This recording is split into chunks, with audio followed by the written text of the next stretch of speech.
Okay, let's get going here. Today we will finish up Chapter 5, and then we'll talk a little bit about Project number 5, and then start a review for the exam. So Project number 4 was graded since the last time we met. All of you should have received it back. As I indicated, the grades are quite good. There was just 2 comments I wanted to make about the project. First of all, on 1A, a number of you probably remember me putting on your projects that there are maybe more efficient ways to code some of this stuff. And as long as you get the right answer, I'm not going to take off for coding in a less efficient way. But the reason why I just point that out is because to help you become a better programmer in R. And later on in your careers, it may matter in terms of, let's say if you're doing a big simulation study, you want to program it the most efficient way so it takes the least amount of time. So that's why I point that stuff out. The second thing I wanted to point out was actually deal with the last problem where you needed to find the power. So if you notice that the minimum p-value method had the least amount of power, any ideas why that happened?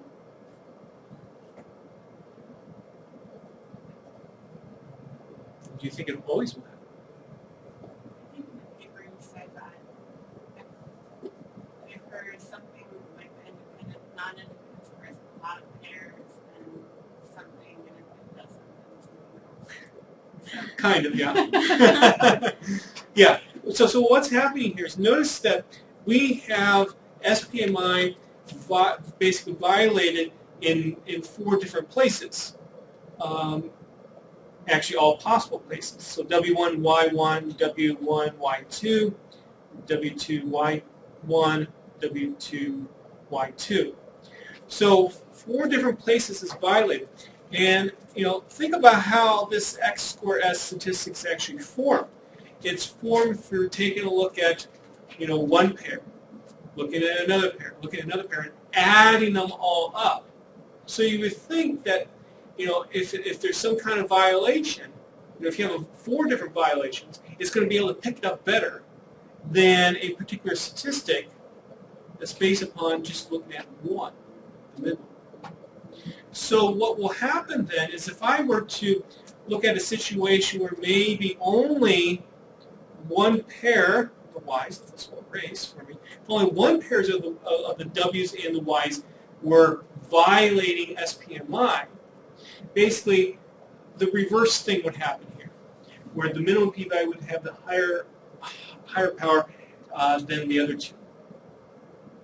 So that's why this happened. It's just kind of interesting. It's just the result of how these statistics are formed. So, are there any questions about this? Okay, so anyway, so that's it for project number 4. I just kind of wanted to give you some experience with placing research that the Bootstrap has been used fairly recently, and hopefully the experience you get with that will help you maybe solve other problems that you may encounter in the future that are research-based. Are there any other questions, though, before we get going here? Okay. I want to go back to something in Chapter 5, page 536 in the notes. You might remember we were talking about the BCA Air Hole. And the results were not necessarily agreeing when we were doing, let's say, by-hand calculations through programming them in through R. They weren't agreeing with what we were getting with the boot.ci function. So for example here we have 56.5 as the lower bound for this particular example, and based upon how we were doing the calculations here, 56.5 should somewhere be between the floor and the ceiling. Why did that occur?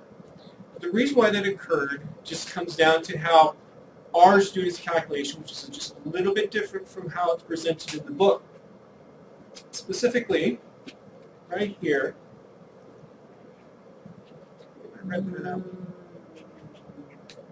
so, actually we can look at here. So the calculation of W, if you remember what we're basically doing there is kind of a measurement of bias of the mean. And we said, let's divide by r plus 1. Kind of corresponding to stuff that we've done recently. The BCA.ci function actually divides by r. And that makes the difference. Yep, and that's it. So please make note of that, because in the next project you're going to need to duplicate the results that are in the boot.ci function, so you will need to divide by r. Please make note of that.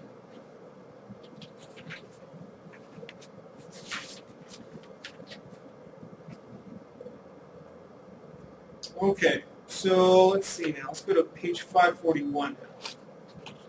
We're talking about this simulation study to examine, for a fixed sample size, how do these intervals perform. And so what we have here is two different populations. Population mean of mu1, population mean of mu2. Take the ratio of the two, we get our parameter of interest theta. So we're interested in the ratio of the two means.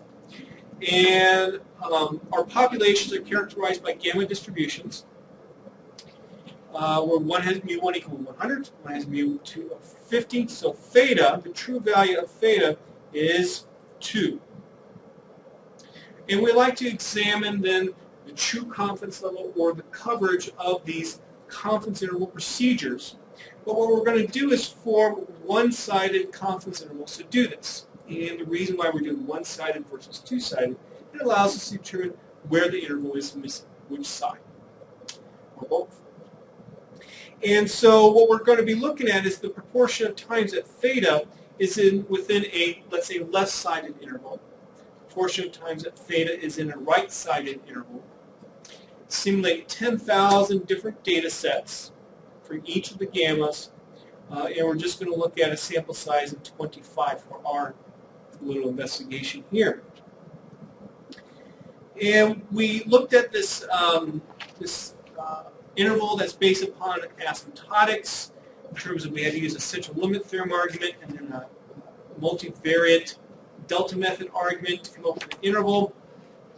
And we found that with an alpha of 0.05, so that's our error rate goal, the percentage of times that we want the interval not to contain theta. The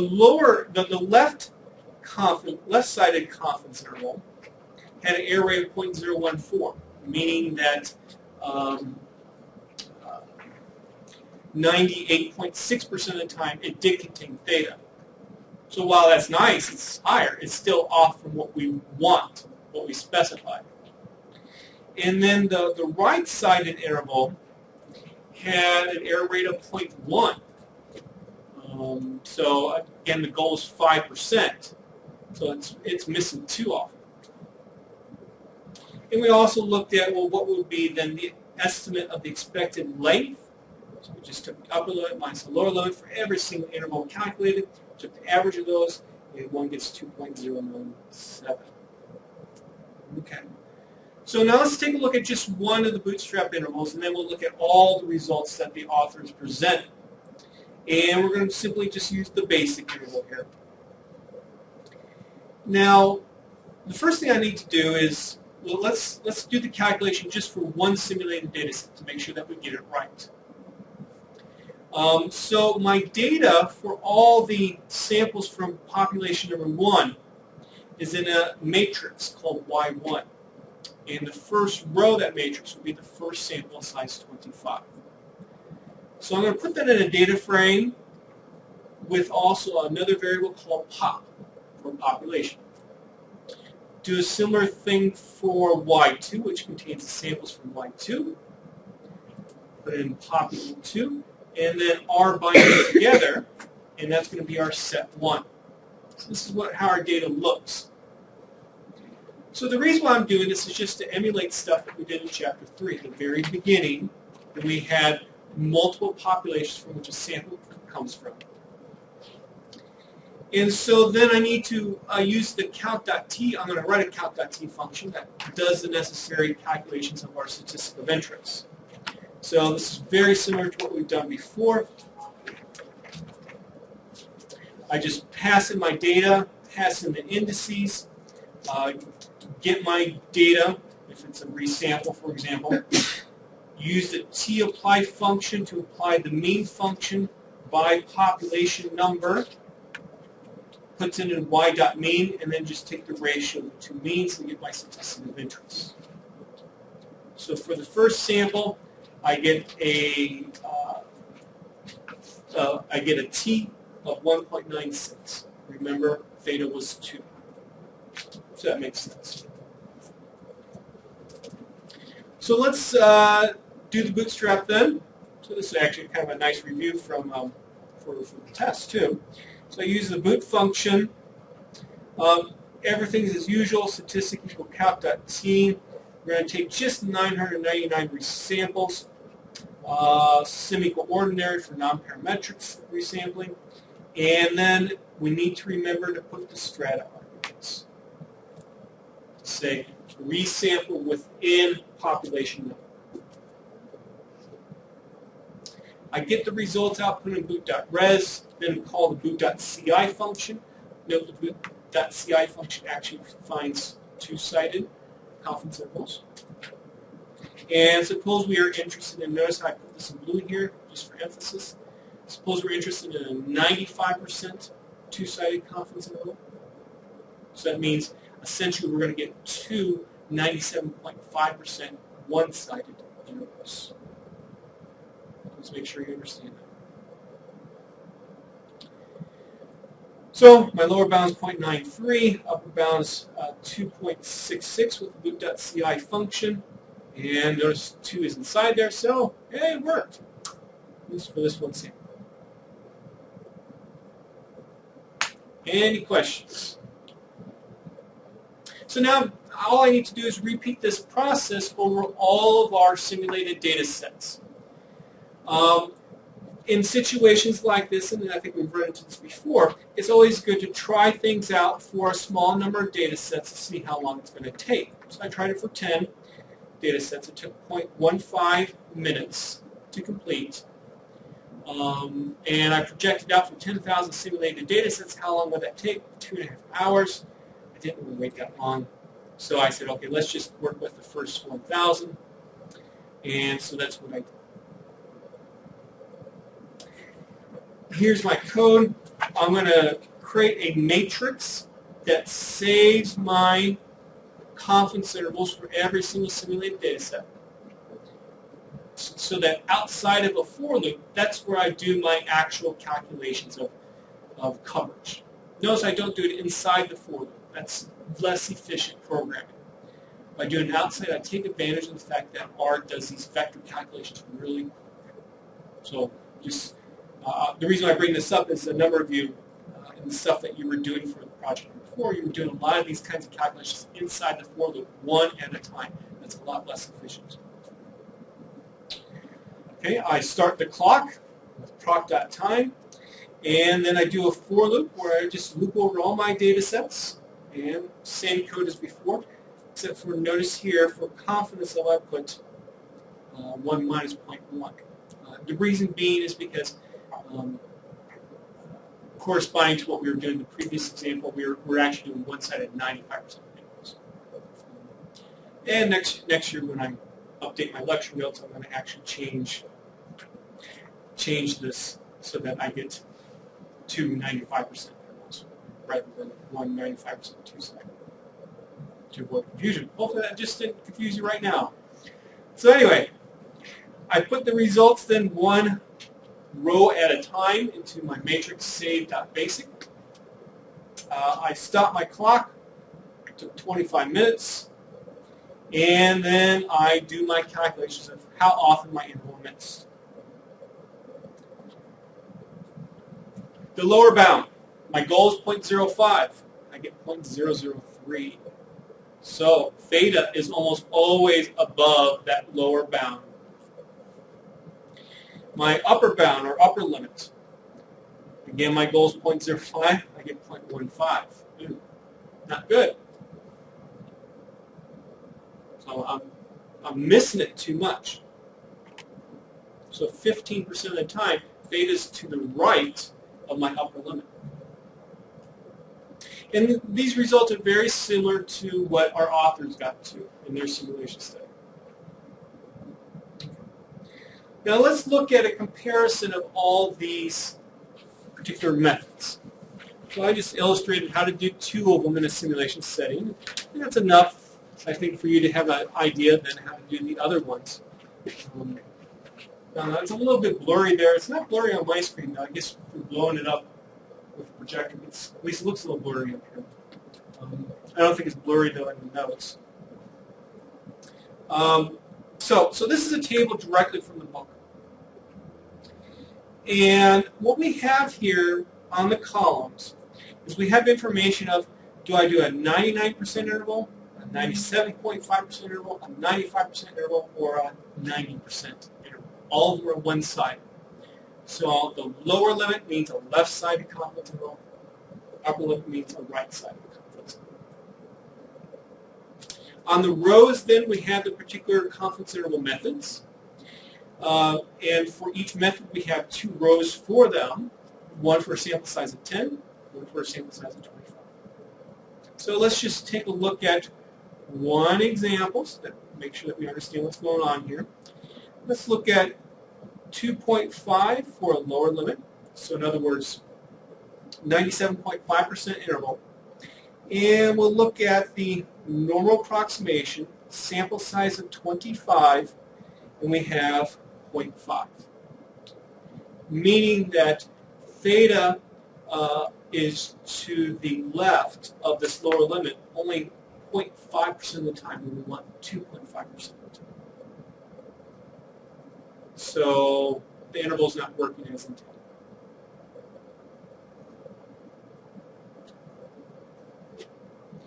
Now you might remember that here's my, you can say my margin of error.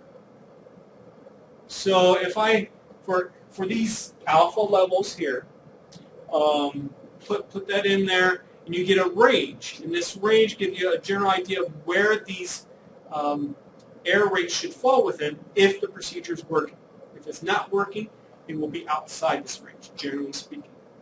And we did that calculation last time. You can look back in the notes if you want to see what those limits were. Instead, what I did here was, I hope you can see it. What I did here originally when I was reading the book was simply use a blue highlighter and highlight all the times that I'm outside the range. So, for example, with the normal approximation here, hopefully you can see that every single time you are outside the range.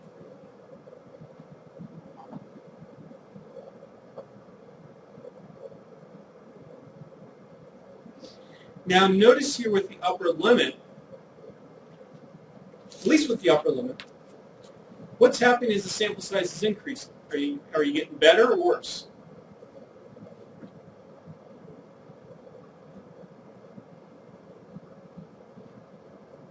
Better, because notice, for example, here, we want this to be 1 with a sample size of 10, it's 9.6. Sample size of 25, it's 5.5. Why is this occurring? Remember, as n goes to infinity, this should work. And we're just seeing the effect of asymptotics. And what I would expect if we take larger sample sizes, it's just going to get better.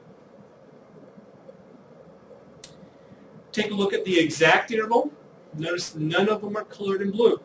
This is to be expected because we're using the exact distribution in the derivation of the corresponding interval itself. And typically exact intervals are actually should be right on, or should, in terms of, if we say 10, it should be 10, or they should be conservative. Here we have, sometimes it's not conservative, but that's just probably due to simulation. The basic interval that we looked at as well. You know, again, look at how we are not rejecting, our error rates are too low for the lower limit, and they are too high for the upper limit. We look at this 24% when it should be 10%. But we see, again, the effects of sample size. As n's going up, we're getting better. How about we use a log transformation with the basic interval? As we saw at the very beginning of this chapter, we said, if you can find a good transformation that maybe makes it symmetric, remember why we would want the basic interval to deal with a symmetric t-star distribution. If we can find something that's going to make it symmetric and very stabilizing, this basic interval can do good. Is the basic interval better here? Yes, it is. So it looks like this log transformation is helping. Still, all the values are in blue, but they're not too far off. So for example here, 11.4 when the goal is 10.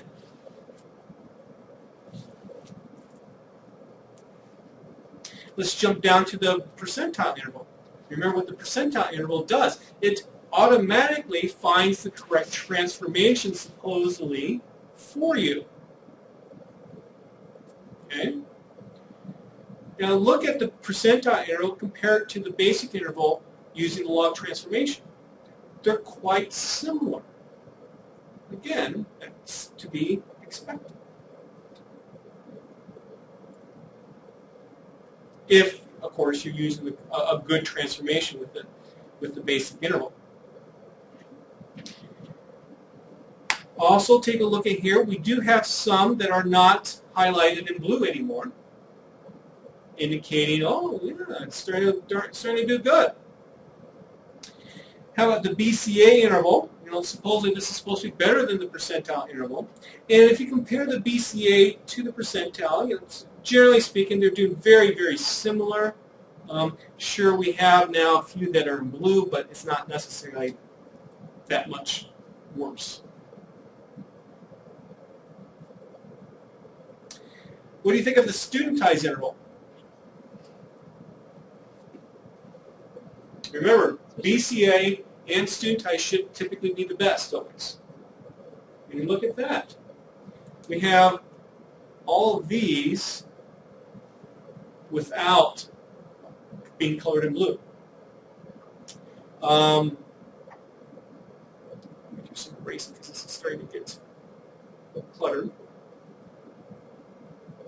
The upper limit, though, is having a little bit of problems, but still, it's not too bad. So, for example, 10.9 here when the goal was 10. So, it helps emphasize how the studentized interval can be good. And it can even be a little bit better with a log if you actually work with the transformation, too. It's okay to work with the transformation because remember essentially what the studentized interval is trying to do, by dividing by the square root of v, you're trying to take out these parameters essentially. And if you work with a very stabilizing transformation, maybe, you can do better. The key with the studentized interval is that if you apply it totally non-parametrically, of course you're not going to know exactly what a very stabilizing transformation would be. And so that's why it can still do better if you pick the right transformation. Okay, so it's quite an interesting simulation study. This just shows you typically, what to expect here. It's still, we're using sample sizes 20 to 5, so this still isn't too great. So, you might be thinking, geez, I'm never going to use the basic interval. Well, again, think of the sample size issue here, too. 25 is not that much.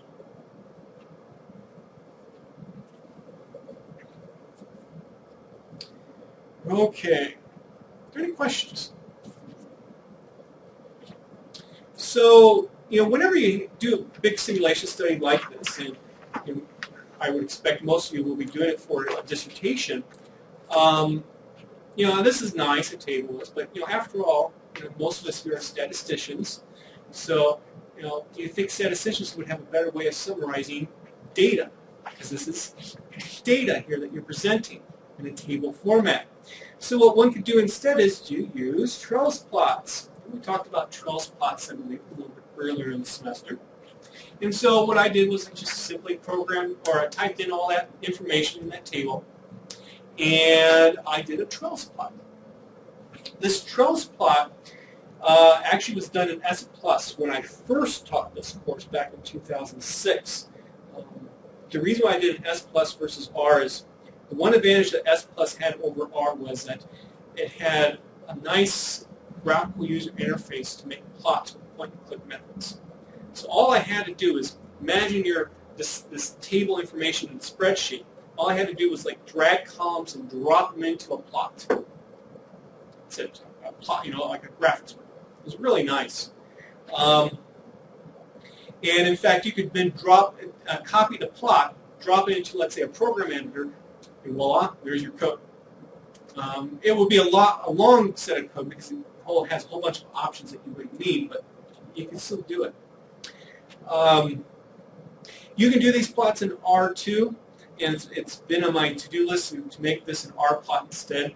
It's just this plot is already here. I often have other things I want to change in my notes that are more important, or add to my notes, and so that's why I still haven't changed it yet. But we can still at least look at the plot. And what we can see here is, remember what Charles plots are. They're a way to graph multidimensional data by conditioning on variables. So you can think of here is that we actually have four variables. We have the estimated error rate, that's represented on the x-axis. We have the method investigated, that's represented on the y-axis. We have the sample size, that's what I'm conditioning on. And then we also have the fact that we are looking at a variety of different error rates. And so what I do is actually include that in the contents of a plot, or these are actually called panels, by using different colors and different plotting symbols. And so what we see here, for example, is that let's focus on an error rate of 0.1. And if that's your goal, I just drew a purple line there. And simply I drew a dot then for what the corresponding error rates are. And so you can see how these methods out here are having difficulties achieving the correct error rate. Student ties is right on, almost. But then look what happens now as I increase my sample size. So maybe I should have drawn an up arrow, but the higher sample size is actually below. Look what happens. You can see things are now congregating around where they should be, and these guys over here are getting better. So you see now the effects of sample size visually, which I guess we've seen. Anyway, but you see here too how the nodal approximation is still having problems. And in fact, take a look at the basic interval as well. Look at where those purple dots lie. Way off. Let me erase this. And you can look at some of 0.05, 0.025, and 0.01, and you see a very similar story happening. But now it's all included in one plot. So that was for the lower limit. For the upper limit-based interval, you can see some similar things happening. We see a lot more stuff over here because remember it's a right skew distribution. Then the right limit is harder to estimate. Look at, for example, where the basic interval is, way out there. And be careful here with the x-axis scale. Notice that the upper part here is 0.28. The upper part here will be 0.15. So you shouldn't necessarily compare cross plots. Also, a nice thing about Charles plots is that you can easily now change what you're conditioning on. I just did this as a demonstration that instead of conditioning on the sample size, how about if I condition on the error level? What would be nice is if I could draw, let's say, a line at 0.5, a line at, say, 0.1 as well, but it's hard to do that on different panels of the plot. Okay. So that takes us then to page 54. Well, what about expected length then?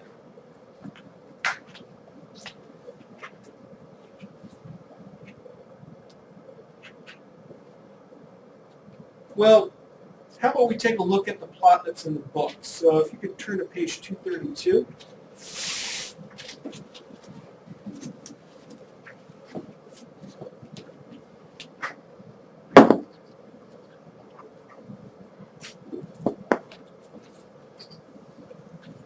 wow, this is more than I had anticipated. But I know that you might not want to lug that book around, so before class I thought, okay, I'm gonna do this. I'm gonna get my cell phone out and take a little picture and email myself the picture. So if you have your book out, that's great because now you can draw on it and highlight certain aspects. Of course, you don't have to draw on it like how I did. But anyway, so what we have here, this plot that's in the book, shows the lengths. One thing that would be good to put on your book is that the authors don't specify what the log and also the log interval are. This is the basic interval using the log transformation. This is the studentized interval using log transformation. The y-axis is length, x-axis is confidence interval method. And what we have here are box plots of these estimated expected lengths. Take a look first at the plot at the top. So for a sample size of 10. Remember how the studentized interval was just doing great? Take a look at this. Look at also the y-axis scale. Okay? It's not just 0, 1, 2, 3, 4. It's 1, 10, 100, 1,000. Look at that studentized interval. It's huge at times. So yeah, while you get a good confidence level, you really give up a lot in terms of length. So it's good to know. Let's see here. Notice with sample size of 25, though, I mean you can get the lengths for these studentized intervals down if you take a little bit larger sample size. And you can see how now it's a little bit more reasonable in comparison to the others. And remember, it still was doing best at this particular sample size in terms of coverage, true confidence level. Take a look at the normal interval here. Remember, this is based upon using a central limit theorem argument, and then using a multivariate delta method approximation. What do we usually say for a central limit theorem in terms of sample sizes? For it to work, often the rule of thumb is 30 for just a regular old mean.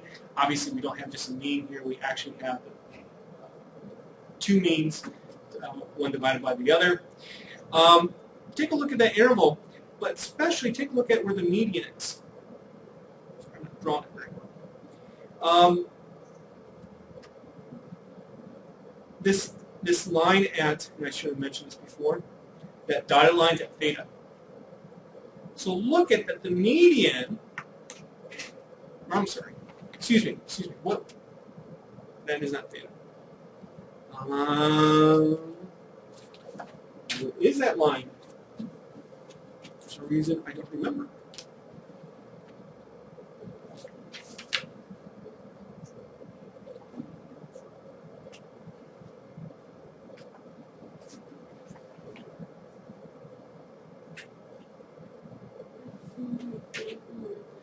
Well, maybe it's said in the text. It's not said, unless I'm missing it, it's not said in the figure title. For some reason, I just don't remember what that line was there for.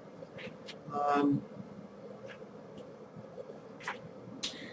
don't know, maybe that's the overall average across all the plots? Yeah, it almost looks like it's like the overall average or the average of those medians, especially in the second one, it's kind of hitting right in the middle of all of them. Well, my point of bringing this to your attention was that notice how the normal is centered at a different location than the other. And that worries me a little bit. What's going on there? And especially, we know the properties of a central limit theorem and stuff, in that the sample sizes that are needed to, let's say, feel safe. So that was worrying me. What else here?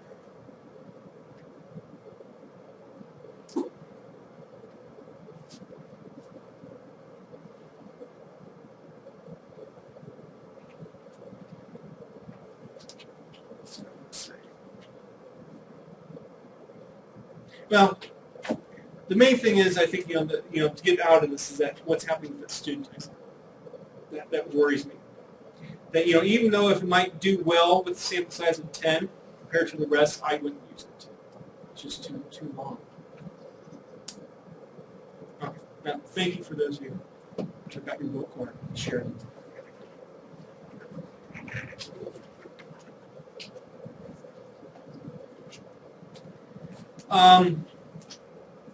So how can we do these plots ourselves? So, we already were working with two different confidence interval methods. So just real briefly how you would do this. Length.norm and length.basic contain the actual lengths for all my for the simulated data sets. Remember, length.norm has 10,000 values in it. Length.basic has 1,000. And I just R-bind them together, similar to what we did when we were finding the basic interval. And then I do the box plot, same formula, equal the length, tilde, the name of the interval. I do a similar thing for a dot plot that you're going to see using the strip chart function. And this is what we get. So, it's somewhat similar results to what you see in the book as well. Note that the normal interval tends to be a little bit longer, or can be, I should say, a little bit longer. But we have to be a little bit careful, though, in this interpretation, because remember the basic interval only has 1,000 values, and the normal has 10,000. So perhaps we're just not seeing some of the extra extreme ones. I think what will be really cool here, I just unfortunately never done it, is to do a parallel coordinates plot. If you remember doing that earlier in the semester, so that we can see, our long intervals for the normal method also long for the basic. Our short intervals for normal also for the basic. Especially, I would like to do this with the student type interval. I think that would be really interesting to see. Okay, so that concludes Chapter 5. Any questions?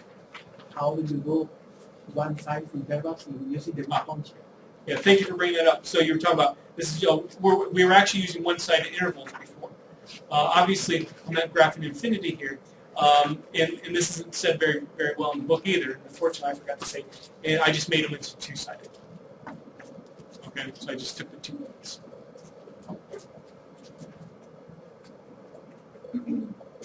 There's other stuff also in Chapter 5. You're welcome to look at it. In particular, there's a prediction interval. And typically, we say prediction intervals are confidence intervals now for random variables. We will actually look at prediction intervals in Chapter 6 when we do regression methods. So we'll look at it in its more traditional setting, a prediction interval for the response y in a regression setting. Okay, so that concludes Chapter 5. Let's briefly talk about the project so that you can start thinking about it, at least. And then we'll start reviewing for the exam. So first of all, this is another continuation of working with that sigma squared, the variance, and finding stuff associated with it. Now we're going to do confidence intervals. So this is actually a continuation of problem number 3 of project number 1. So we want a confidence interval for theta, which is the population variance. And what I have listed here are 6 different intervals. Please note that there's a small error here. You should flip those 2 chi-square values.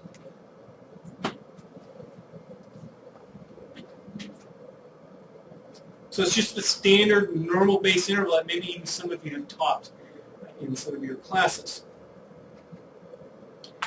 We have the asymptotic interval, which was discussed in the past project, basic, student types, percentile, BCA. For the data set that corresponds to this, I guess this example in the book, if you remember, it was a sample size of 9 from a normal distribution, I want you just to simply find the corresponding confidence intervals. 4,999 samples. I give you a seed number so we can all agree on the same value. Use the boot function. Use the boot.ci function. Create a plot of these confidence intervals similar to what we had in the notes. In other words, if I go fast, 537, create a plot like this. Okay? Just helps to compare them. Part B.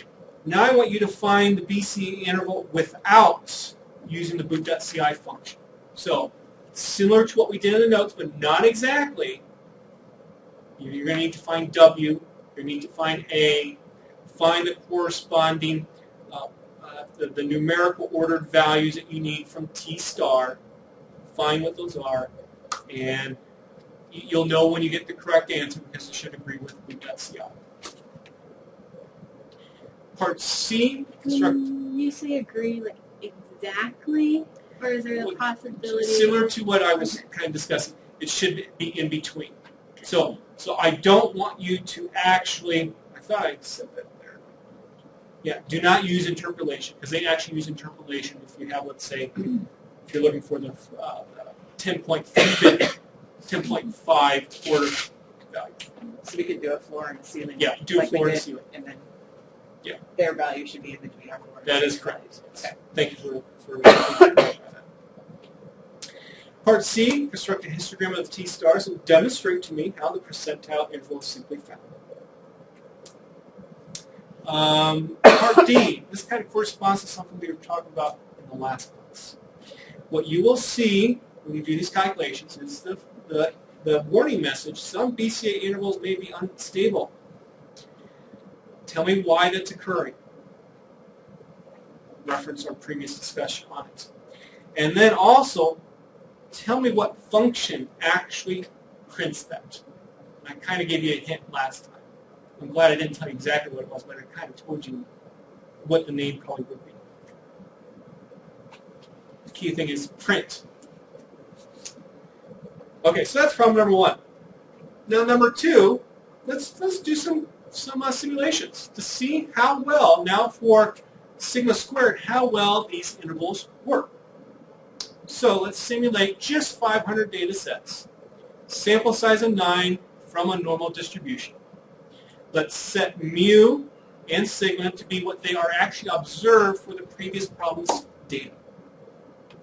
Seems like a good place to start.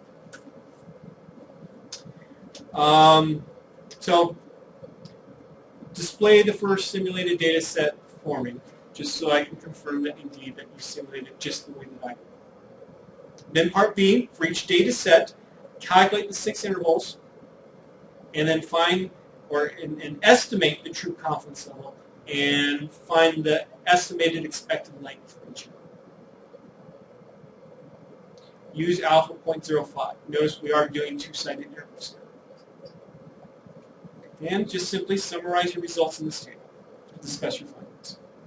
So you want alpha 0.05 with the two-sided interval, Yeah. so it's a 95%. Yeah, 95%. Okay. So which interval do you think is going to perform best here? Normal distribution, so you would hope that normal one would. Exactly. You know, the normal base interval, which is often taught, maybe not in Stat 218, but definitely like in Stat 801 or other intro stat courses. You would expect this one to do best here because the data is simulated from a normal distribution. Let's see if that happens. Let's see also what happens to these other intervals that don't rely on normality. Remember, you only have a sample size of 9. So, just a word of caution here, don't be bummed out if you don't get 95%. Okay? Then, let's see what happens as our sample size grows. So, repeat this process with the same seed numbers and see what happens. Tell me which interval is best. For that, do you just want us to extend the table or repeat the table? Yeah. That would be a nice way to summarize it. Now, just in case I never said this before, but when you're actually doing a simulation study for research, let's say for your dissertation, you would not use the same seed number. you would actually use a different seed number for every set of simulated data sets that you would generate. So for a sample size of 20, use a different seed number than what I did. I'm using the same seed number here because it's a lot easier to convey to you what the seed number should be, and also less chances, let's say, of error. You're using a different seed number. But in a research setting, you would actually change your seed numbers. So you don't want any kind of linkage between different sets of simulations to avoid maybe potential bias that can occur. Then part D. So, there's going to be a fairly clear winner in the previous results. But again, that's based upon using a normal distribution. What would happen if you had a different underlying distribution? So originally for part D, I thought, well, how about if I give us a different distribution to every single student in class? And then we'll see what happens, and then we can kind of combine all the results to see how these intervals perform. I originally was going to do that, and I thought, well, my students here might like to be able to compare with one other student in class to kind of get a general sense that they are doing it correctly. Of course, if the other student gets the same results as you, it doesn't mean it's correct, but at least you feel better about yourself. So what I decided to do was I picked 4 distributions, and each of you are going to be assigned one of these distributions.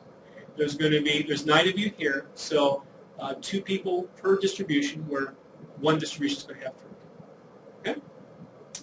So which distribution are you going to use? Well, that's the purpose of this code. This is a stat course, so just to make sure things are fair, there are no hard feelings. How about we let R choose which distribution you get? So here are the 4 distributions under consideration. A gamma, so a right skewed distribution. Logistic, symmetric, but fatter tails than a normal distribution. I wonder how normal is going to do there. Uniform, obviously symmetric, but quite different from a logistic and a normal. And then exponential, extremely right skewed. Let's see what happens. So here's all the students in our class. And then what I'm going to do to assign distribution to student is I'm going to simply use the sample function. I'm going to sample from the distributions, take a sample size of 4 without replacement. There's 9 students in the class, so how about we do it again to get 4 more, and then finally we do it one more time to get 9. And then match the student up with those basically, shuffled, you could say, distributions. Okay. Now, of course, I like to be able to reproduce my results here, so I need to set a seed. Does anyone want to give me a seed? Do you want to feel lucky? 87. 87. Okay. So the seed number is 87, and if you don't like your distribution, you know who to blame. Okay. Let's see what happens. And there we go. So you might want to write that down. I'll blow this up so you can see it better. So those are the distributions. You might want to write down your distribution, and also who else has your distribution, so that if you want to, you can compare answers.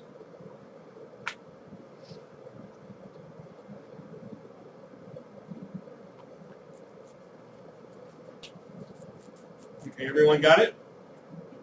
Okay. So,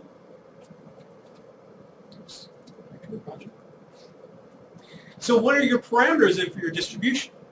Well, to kind of match up with what we were just doing with the normal distribution for the previous problem, well, how about you choose your parameters so that if it's a 2-parameter distribution you have, so that mu is equal to 2.7 and sigma is equal to, 2.19, which is what we had before. Okay? So if you have like a gamma distribution, you're going to have, let's say, an alpha and beta parameter. Choose those such that the mean is equal to this and the standard deviation is equal to that. So basically just solve system equations. if you have a one-parameter distribution, then just choose so that sigma is equal to 2.1.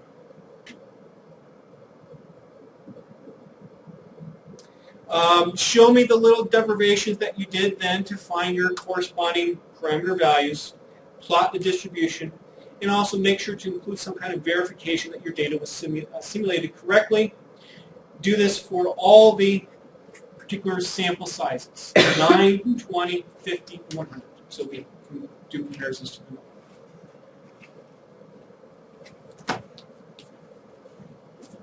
Okay. Any questions? Due date. Let's talk about that. Let's make it due Tuesday, November 27th at class time. I think overall it's probably a shorter project than all the other ones. It's just there's going to be some time it takes to do the simulations.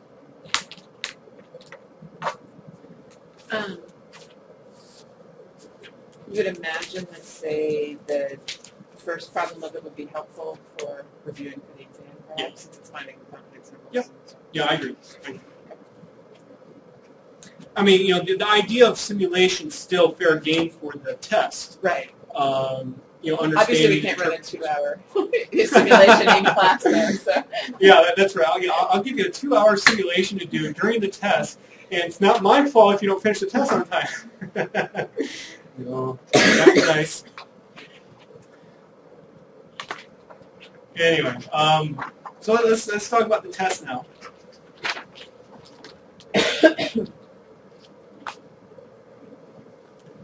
Now, by request, I was asked to review for the test early, so you have at least a week to, I guess, digest my review. And we got about 23 minutes left to go here in class. So normally the way I would start a test review is I'd tell you, the specifics about the tests, and like what problem number 1 is going to kind of contain, what problem number 2 is going to kind of contain. I think it might be better to actually start with a general review of the material to help you know what I think is important. So I'm going to start with the review of the material.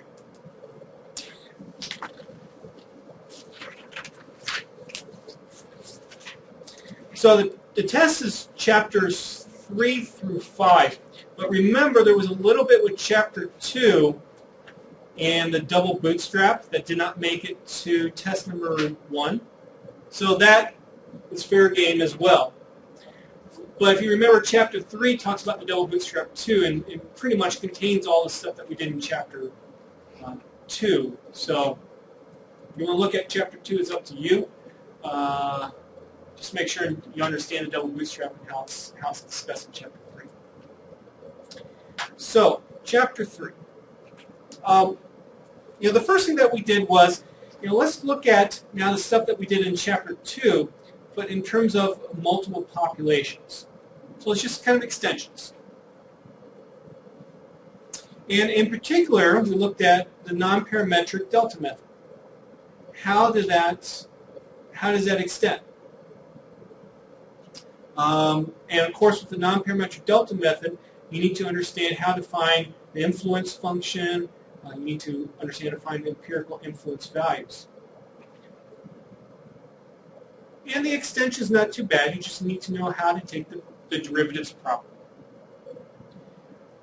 A possible question I could put on the exam is to have you derive the influence function and then also state the empirical influence values. I think on test number 1, you did something just like that. So you could do something like this on this test, but now in the context of 2, 3, 4 populations.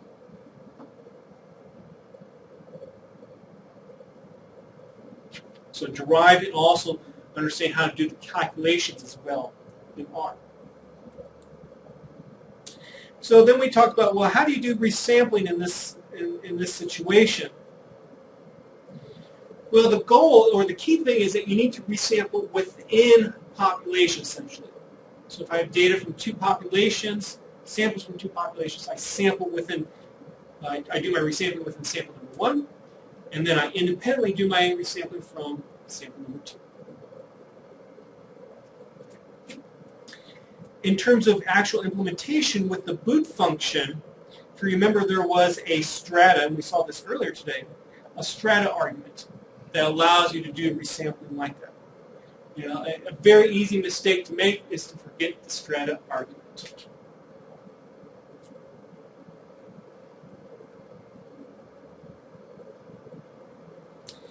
Then we talked about semi-parametric models.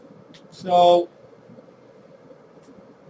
now we're kind of between making full-blown assumptions for parametric, full-blown parametric assumptions, in between that and fully non-parametric. So, you know, one of the examples that we looked at was, you know, let's say that we have, you know, like a linear model, kind of, that looks something like this.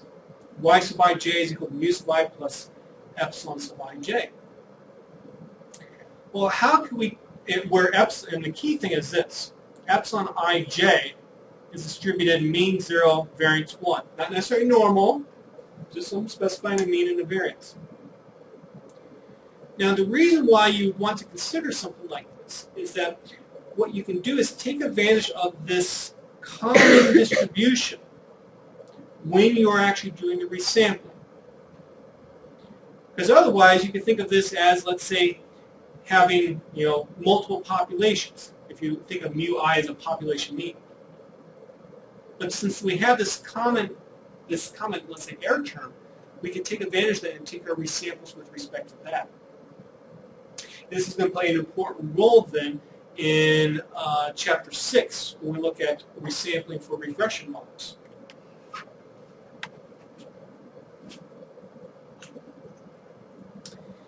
Then we talked about the double bootstrap.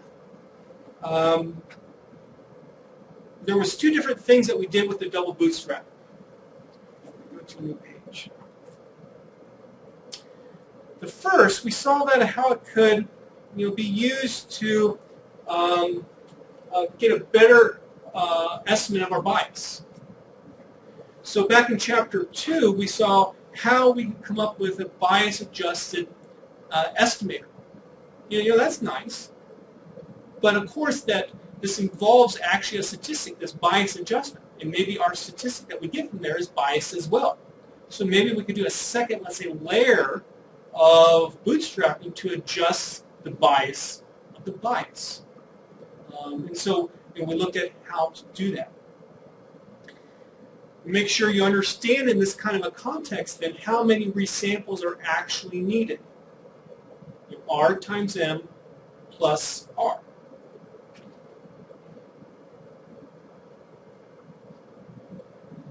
And you got to be careful too in terms of, you know, whenever you're doing the double bootstrap, you know, you have a calc.t function, but you have to write a calc.t2 function, the way that I was doing it, which is basically the same, but allows you to do that second layer of bootstrapping with inside of calc.t. So it can get kind of confusing, this different layers of bootstrapping. And in fact, you could, you know, do many different. You can do triple bootstrap, quadruple bootstrap if you wanted to as well.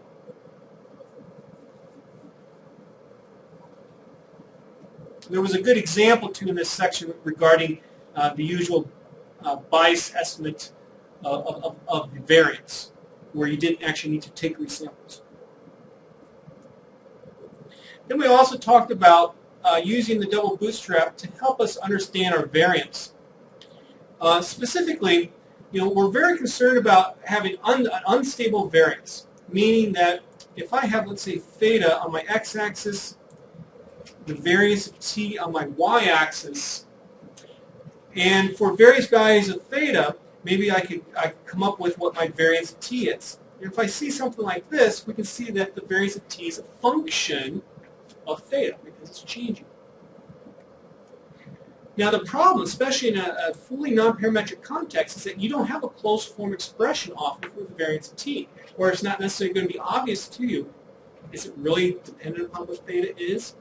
So what we can do is use now the bootstrap basically to replace theta with t star and replace the variance of t with, let's call it v star.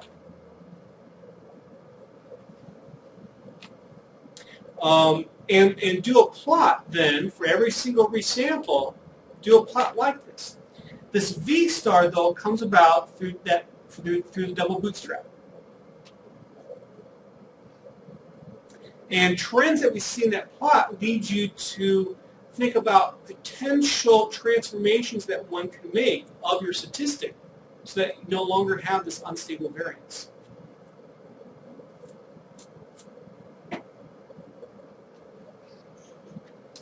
Then last in chapter 3, we were talking about bootstrap diagnostics. Similar to, like regression analysis. There's often diagnostic procedures that are done to see if, for example, a particular observation is influential to the regression analysis. Well, we can do a similar thing here. And, we looked at, let's say, changes in the bias. We looked at changes in quantiles from our estimated distribution, which if we have changes in the quantiles, that means we're going to have changes elsewhere too, such as like with confidence intervals when we're doing the bootstrap. And if you remember, we had a very kind of complicated plot to look at. A question I could ask you on the test is, here's a plot, explain it. That could be a short answer question. Or I might actually have you create a plot for some particular data set and have you interpret that plot. I could ask you, why do we want to do a plot like this to begin with?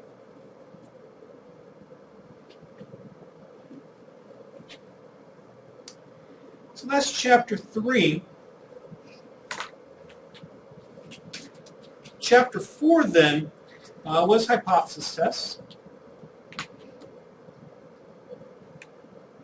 And we began with a parametric bootstrap. And the reason why we do that is it's a nice place to start to get us thinking about how resampling is done. And one of the things that's important whenever you're doing the hypothesis test with Bootstrap is that you need to resample under HO. And this, in the parametric setting, might not be too difficult, but definitely in a non-parametric setting, it gets to be difficult to figure out how that's done at times. And so what we need to do is resample from, let's say, F hat 0, rather than just F hat itself.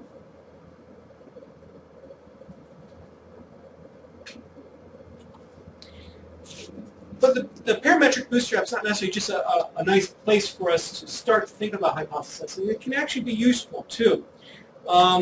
Because so many things that we do in statistics rely on a large sample size. That like commonly the likelihood ratio tests, -2 log lambda, converges the distribution to a chi-square. Well, what happens if you're worried about this convergence? Maybe you don't have a big enough sample size to get it well approximated by chi-square. Well, this is where the bootstrap can come in. Just simply now take resamples, let it estimate then the sampling distribution for -2 log lambda. And in fact, you can look at that resampling distribution, plot a chi-square on it to see if indeed that chi-square is good. That kind of gives you kind of a reassurance that indeed what you may be doing is correct.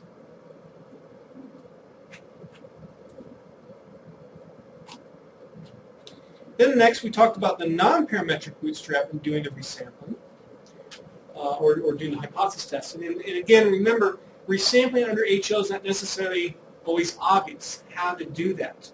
And so you have to be careful about how you approach it.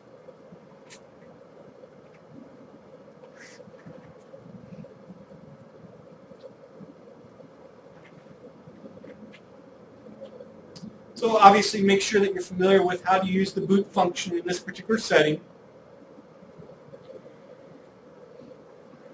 You might not be working with the actual observed data in terms of passing that into boot. Instead, you might be working with some kind of altered data that resembles the null hypothesis. So you resample under F hat 0.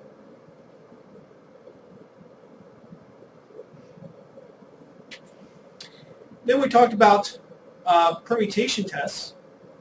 Make sure you understand the relationship, obviously, between a permutation test and a non-parametric bootstrap test. And one of the key things, obviously, with permutation test, you resample without replacement. But also, because you do that, that also causes sometimes limitations in what you can do with it. If you remember, if you wanted to do a hypothesis test for one population mean, you can't do it with a permutation test. And this permutation test, from a more theoretical point of view, I guess you could say, it relies on you are doing your resamples so that your sufficient statistics remain exactly the same under HO. And you're looking at all possible arrangements, basically, of your data such that your sufficient statistics, remember sufficient statistics, what that means in terms of set 883, such that it remains unchanged.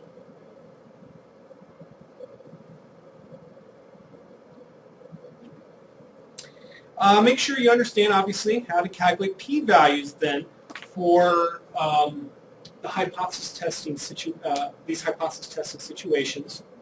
Both one-sided tests and two-sided tests. We had discussions in class about two different ways to do two-sided p-value or two-sided tests, calculate their p-values. Make sure you understand why they would be approximately equivalent in certain settings versus others, and why one method would be preferred over the other. Might be a nice little short answer question, for example.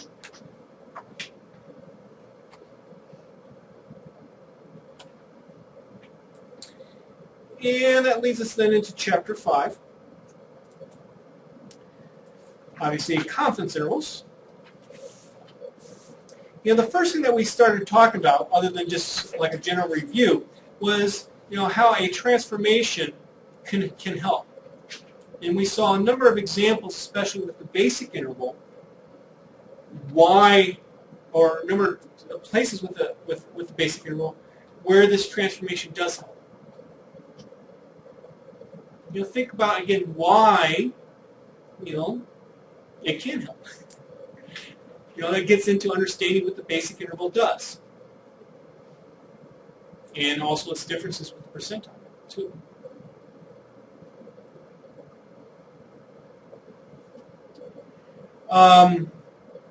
Then we talked about the percentile interval.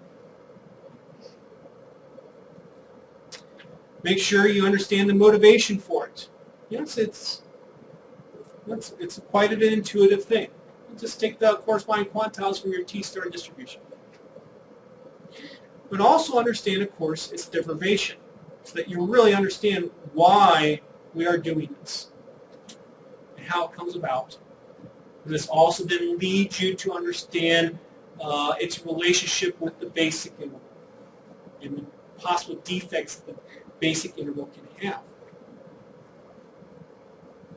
And, not that it's too difficult, how to calculate with or without boot.ci.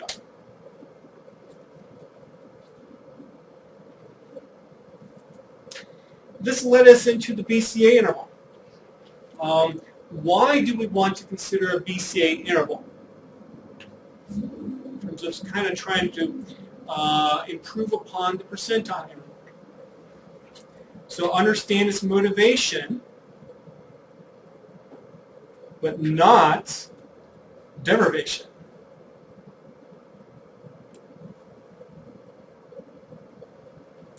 Make sure you understand how to calculate with or without boot.ci.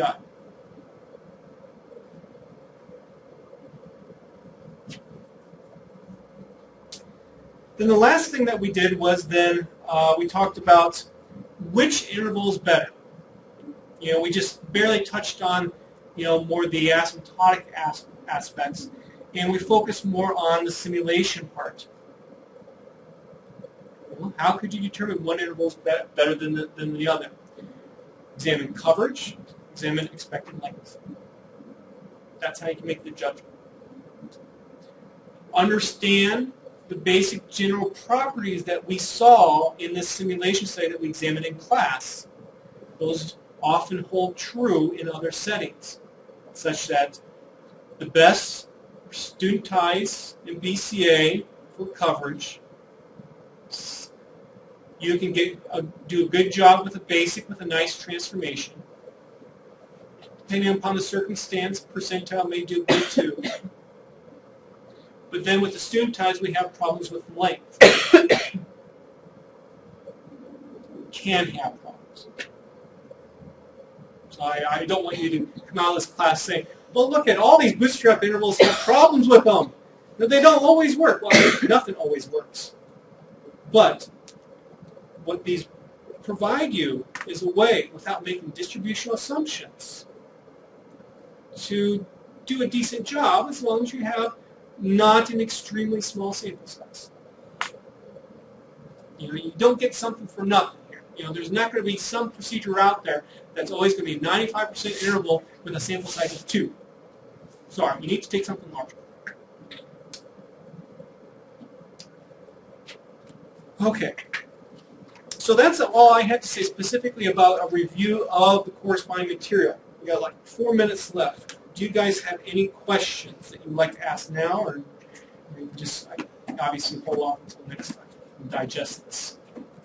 Is the formula sheet posted already? Yes. I had to look. Yep. So, okay. So we could, if there are questions on that next time. Yep. Okay.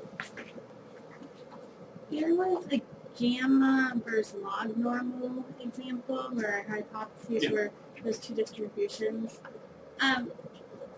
Is something of that extent applicable for a test or Yes. appropriate for a test? Yes. Yes.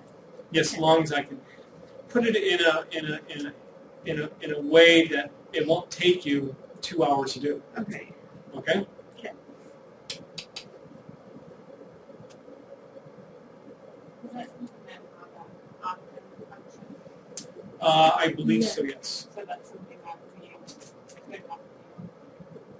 Perhaps. Obviously, it took us a very long time to go over it in class. What I can do in those kinds of settings is give you some of the code to help speed up the process. Okay?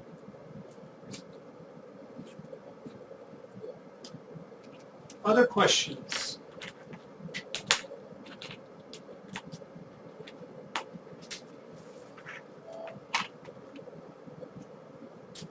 Okay, why don't we end it there? Next time what we will do is actually start class by reviewing some more for the tests, give you a general outline for what to expect for the test, and then we will actually start Chapter 6. Okay? So that's it for today.